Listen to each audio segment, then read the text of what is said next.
अध्याय 18 मोक्ष संन्यास योग।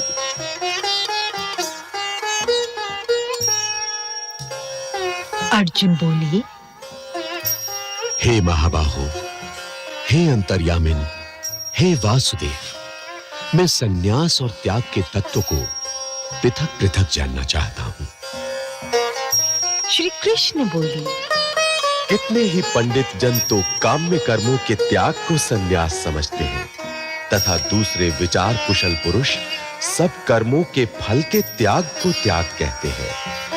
कई एक विद्वान ऐसा कहते हैं कि कर्म मात्र दोष युक्त है, इसलिए त्यागने के योग्य है, और दूसरे विद्वान ये कहते हैं कि यज्ञ, दान और तप रूप कर्म त्यागने योग्य नहीं है। हे पुरुष श्रेष्ठ अर्जुन, संन्यास और त्याग इन दोनों में से पहले त्याग के विषय में तू मेरा निश्चय सुन, क्योंकि त्याग सात्विक, राजस और तामस भेद से 3 प्रकार का कहा गया है। यज्ञ, दान और तप रूप कर्म त्याग करने के योग्य नहीं है, बल्कि वो तो अवश्य कर्तव्य है, क्योंकि यज्ञ, दान और तप ये तीनों ही कर्म बुद्धिमान पुरुषों को पवित्र करने वाले हैं। इसलिए हे पार्थ, इन यज्ञ, दान और तप रूप कर्मों को तथा और भी संपूर्ण कर्तव्य कर्मों को आसक्ति और फलों का त्याग करके अवश्य करना चाहिए। ये मेरा निश्चय किया हुआ उत्तम मत है। निषिद्ध और काम्य कर्मों का तो स्वरूप से त्याग करना उचित ही है, परंतु नियत कर्म का स्वरूप से त्याग उचित नहीं है। इसलिए मोह के कारण उसका त्याग कर देना तामस त्याग कहा गया है। जो कुछ कर्म है वो सब दुख रूप ही है, ऐसा समझकर यदि कोई शारीरिक क्लेश के भय से कर्तव्य कर्मों का त्याग करते, वो ऐसा राजस त्याग करके त्याग के फल को किसी प्रकार भी नहीं पाता। हे अर्जुन, जो शास्त्र विहित कर्म करना कर्तव्य है, इसी भाव से आसक्ति और फल का त्याग करके किया जाता है, वही सात्विक त्याग माना गया है। जो मनुष्य अकुशल कर्म से तो द्वेष नहीं करता और कुशल कर्म में आसक्त नहीं होता, वो शुद्ध सत्व गुण से युक्त पुरुष, संशय रहित, बुद्धिमान और सच्चा त्यागी है। क्योंकि शरीरधारी किसी भी मनुष्य के द्वारा संपूर्णता से सब कर्मों का त्याग किया जाना शक्य नहीं है। इसलिए जो कर्म फल का त्यागी है, वही त्यागी है, ये कहा जाता है। कर्म फल का त्याग न करने वाले मनुष्यों के कर्मों का तो अच्छा बुरा और मिला हुआ ऐसे 3 प्रकार का फल मरने के पश्चात अवश्य होता है, किंतु कर्म फल का त्याग कर देने वाले मनुष्यों के कर्मों का फल किसी काल में भी नहीं होता। हे महाबाहो, संपूर्ण कर्मों की सिद्धि के ये 5 हेतु कर्मों का अंत करने के लिए उपाय बताने वाले सांख्य शास्त्र में कहे गए हैं, उनको तो मुझसे भली भांति जान। इस विषय में अर्थात कर्मों की सिद्धि में अधिष्ठान और कर्ता तथा भिन्न-भिन्न प्रकार के कारण एवं नाना प्रकार की अलग-अलग चेष्टाएं, और वैसे ही 5वां हेतु दैव है। मनुष्य मन, वाणी और शरीर से शास्त्रानुकूल अथवा विपरीत जो कुछ भी कर्म करता है, उसके ये 5 कारण हैं। परंतु ऐसा होने पर भी जो मनुष्य अशुद्ध बुद्धि होने के कारण उस विषय में यानी कर्मों के होने में केवल शुद्ध स्वरूप आत्मा को कर्ता समझता है, वो मलिन बुद्धि वाला अज्ञानी यथार्थ नहीं समझता। जिस पुरुष के अंतःकरण में मैं करता हूं ऐसा भाव नहीं है, तथा जिसकी बुद्धि सांसारिक पदार्थों में और कर्मों में लिपायमान नहीं होती, वो पुरुष इन सब लोगों को मारकर भी वास्तव में न तो मारता है और न पाप से बंधता है। ज्ञाता, ज्ञान और ज्ञेय, ये 3 प्रकार की कर्म प्रेरणा है, और कर्ता, करण तथा क्रिया, ये 3 प्रकार का कर्म संग्रह है। गुणों की संख्या करने वाले शास्त्र में ज्ञान और कर्म तथा कर्ता, गुणों के भेद से 3-3 प्रकार के ही कहे गए हैं। उनको भी तो मुझसे भली भांति सुन। जिस ज्ञान से मनुष्य पृथक-पृथक सब भूतों में एक अविनाशी परमात्म भाव को विभाग रहित समभाव से स्थित देखता है, उस ज्ञान को तू सात्विक जान। किंतु जो ज्ञान अर्थात जिस ज्ञान के द्वारा मनुष्य संपूर्ण भूतों में भिन्न-भिन्न प्रकार के नाना भावों को अलग-अलग जानता है, उस ज्ञान को तू राजस जान। परंतु जो ज्ञान एक कार्य रूप शरीर में ही संपूर्ण के सदृश आसक्त है तथा जो बिना युक्ति वाला तात्विक अर्थ से रहित और तुच्छ है, वो तामस कहा गया है। जो कर्म शास्त्र विधि से नियत किया हुआ और कर्तापन के अभिमान से रहित हो तथा फल न चाहने वाले पुरुष द्वारा बिना राग द्वेष के किया गया हो, वो सात्विक कहा जाता है। परंतु जो कर्म बहुत परिश्रम से युक्त होता है तथा भोगों को चाहने वाले पुरुष द्वारा या अहंकार युक्त पुरुष द्वारा किया जाता है, वो कर्म राजस कहा गया है। जो कर्म परिणाम, हानि, हिंसा और सामर्थ्य को न विचार कर केवल अज्ञान से आरंभ किया जाता है, वो तामस कहा जाता है। जो कर्ता संग रहित, अहंकार के वचन न बोलने वाला, धैर्य और उत्साह से युक्त तथा कार्य के सिद्ध होने और न होने में हर्ष शोक आदि विकारों से रहित है, वो सात्विक कहा जाता है। जो कर्ता आसक्ति से युक्त, कर्मों के फल को चाहने वाला और लोभी है तथा दूसरों को कष्ट देने के स्वभाव वाला, अशुद्धाचारी और हर्ष शोक से लिप्त है, वो राजस कहा गया है। जो कर्ता अयुक्त, शिक्षा से रहित, घमंडी, धूर्त और दूसरों की जीविका का नाश करने वाला तथा शोक करने वाला, आलसी और दीर्घ सूत्री है, वो तामस कहा जाता है। हे धनंजय, अब तू बुद्धि का और धृति का भी गुणों के अनुसार 3 प्रकार का भेद मेरे द्वारा संपूर्णता से विभाग पूर्वक कहा जाने वाला सुन।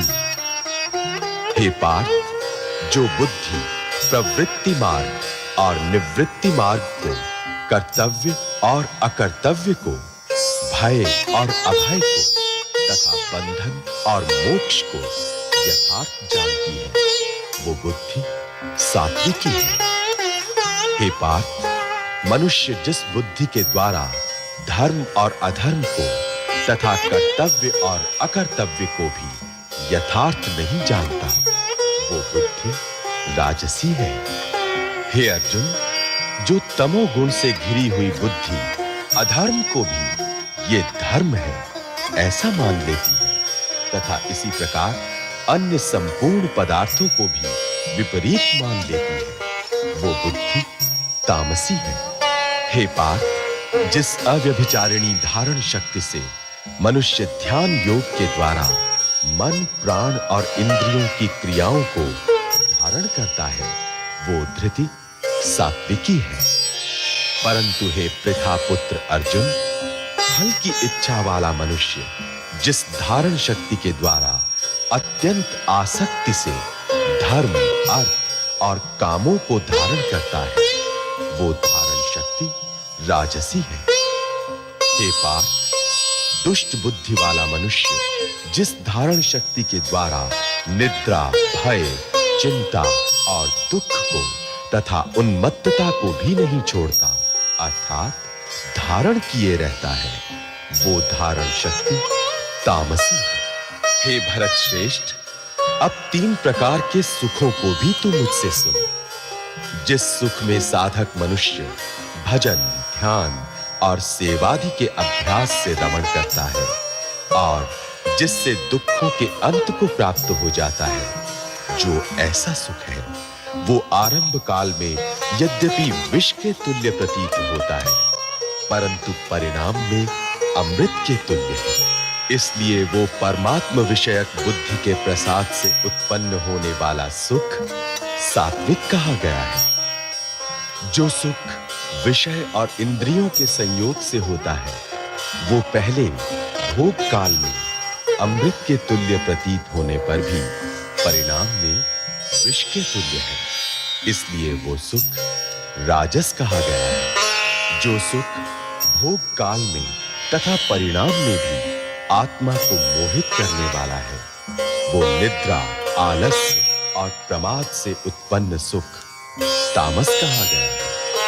पृथ्वी में या आकाश में अथवा देवताओं में तथा इनके सिवा और कहीं भी ऐसा कोई भी सत्व नहीं है जो प्रकृति से उत्पन्न इन तीनों गुणों से रहित हो। हे परंतप, ब्राह्मण, क्षत्रिय और वैश्यों के तथा शूद्रों के कर्म स्वभाव से उत्पन्न गुणों द्वारा विभक्त किए गए हैं।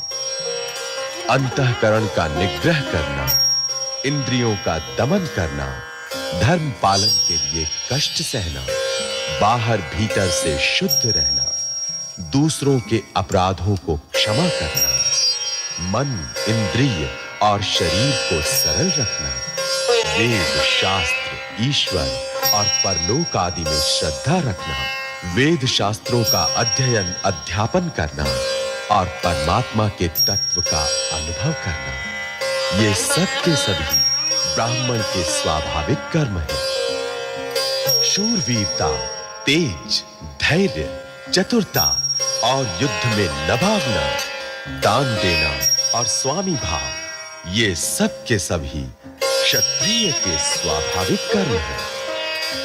खेती, गौपालन और क्रय विक्रय रूप सत्य व्यवहार, ये वैश्य के स्वाभाविक कर्म हैं तथा सब वर्णों की सेवा करना शूद्र का भी स्वाभाविक कर्म है। अपने अपने स्वाभाविक कर्मों में तत्परता से लगा हुआ मनुष्य भगवत प्राप्ति रूप परम सिद्धि को प्राप्त हो जाता है।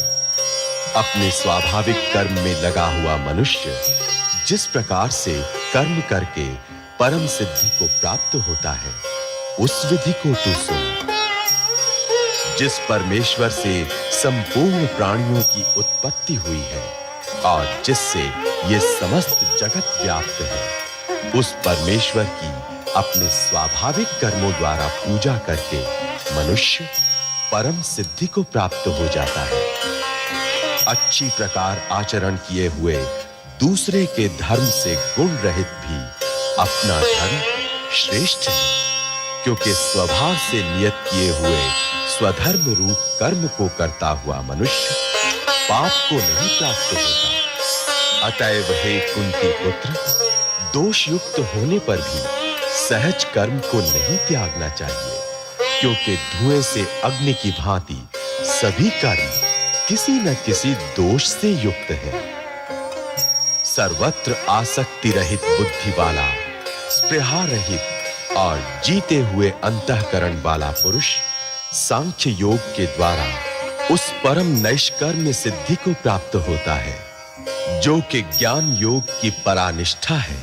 उस नैष्कर्म्य सिद्धि को जिस प्रकार से प्राप्त होकर मनुष्य ब्रह्म को प्राप्त होता है, उस प्रकार को हे कुंती पुत्र तू संक्षेप में ही मुझसे समझ। विशुद्ध बुद्धि से युक्त तथा हल्का, सात्विक और नियमित भोजन करने वाला, शब्दादि विषयों का त्याग करके एकांत और शुद्ध देश का सेवन करने वाला, सात्विक धारण शक्ति के द्वारा अंतःकरण और इंद्रियों का संयम करके मन, वाणी और शरीर को वश में कर लेने वाला, राग द्वेष को सर्वथा नष्ट करके भली भांति दृढ़ वैराग्य का आश्रय लेने वाला तथा अहंकार, बल, घमंड, काम, क्रोध और परिग्रह का त्याग करके निरंतर ध्यान योग के परायण रहने वाला, ममता रहित और शांति युक्त पुरुष सच्चिदानंद घन ब्रह्म में अभिन्न भाव से स्थित होने का पात्र होता है। फिर वो सच्चिदानंद घन ब्रह्म में एक ही भाव से स्थित प्रसन्न मन वाला योगी न तो किसी के लिए शोक करता है और न किसी की आकांक्षा ही करता है। ऐसा समस्त प्राणियों में समभाव वाला योगी मेरी पराभक्ति को प्राप्त हो जाता है। उस पराभक्ति के द्वारा वो मुझ परमात्मा को मैं जो हूं और जितना हूं ठीक वैसा का वैसा तत्व से जान लेता है तथा उस भक्ति से मुझको तत्व से जानकर तत्काल ही मुझ में प्रविष्ट हो जाता है। मेरे परायण हुआ कर्म योगी तो संपूर्ण कर्मों को सदा करता हुआ भी मेरी कृपा से सनातन अविनाशी परम पद को प्राप्त हो जाता है। सब कर्मों को मन से मुझ में अर्पण करके तथा समबुद्धि रूप योग को अवलंबन करके मेरे परायण और निरंतर मुझ में चित्त वाला हो। उपर्युक्त प्रकार से मुझ में चित्त वाला होकर तू मेरी कृपा से समस्त संकटों को अनायास ही पार कर जाएगा। और यदि अहंकार के कारण मेरे वचनों को न सुनेगा तो नष्ट हो जाएगा, अर्थात परमार्थ से भ्रष्ट हो जाएगा। जो तू अहंकार का आश्रय लेकर ये मान रहा है कि मैं युद्ध नहीं करूंगा, तो तेरा ये निश्चय मिथ्या है, क्योंकि तेरा स्वभाव तुझे जबरदस्ती युद्ध में लगा देगा। हे कुंती पुत्र, जिस कर्म को तू मोह के कारण करना नहीं चाहता, उसको भी अपने पूर्वकृत स्वाभाविक कर्म से बंधा हुआ परवश होकर करेगा। हे अर्जुन, शरीर रूप यंत्र में आरूढ़ हुए संपूर्ण प्राणियों को अंतर्यामी परमेश्वर अपनी माया से उनके कर्मों के अनुसार भ्रमण कराता हुआ सब प्राणियों के हृदय में स्थित है। हे भारत, तू सब प्रकार से उस परमेश्वर की ही शरण में जा। उस परमात्मा की कृपा से ही तू परम शांति को तथा सनातन परम धाम को प्राप्त होगा। इस प्रकार ये गोपनीय से भी अति गोपनीय ज्ञान मैंने तुझसे कह दिया। अब तू इस रहस्य युक्त ज्ञान को पूर्णतया भली भांति विचार कर, जैसे चाहता है वैसे ही कर। संपूर्ण गोपनीयों से अति गोपनीय मेरे परम रहस्य युक्त वचन को तू फिर भी सुन। तू मेरा अतिशय प्रिय है, इससे ये परम हितकारक वचन मैं तुझसे कहूंगा। हे अर्जुन, तू मुझ में मन वाला हो, मेरा भक्त बन, मेरा पूजन करने वाला हो और मुझको प्रणाम कर। ऐसा करने से तू मुझे ही प्राप्त होगा। ये मैं तुझसे सत्य प्रतिज्ञा करता हूं, क्योंकि तू मेरा अत्यंत प्रिय है। संपूर्ण धर्मों को अर्थात संपूर्ण कर्तव्य कर्मों को मुझ में त्याग कर तू केवल एक मुझ सर्वशक्तिमान सर्वाधार परमेश्वर की ही शरण में आ जा। मैं तुझे संपूर्ण पापों से मुक्त कर दूंगा। तू शोक मत कर।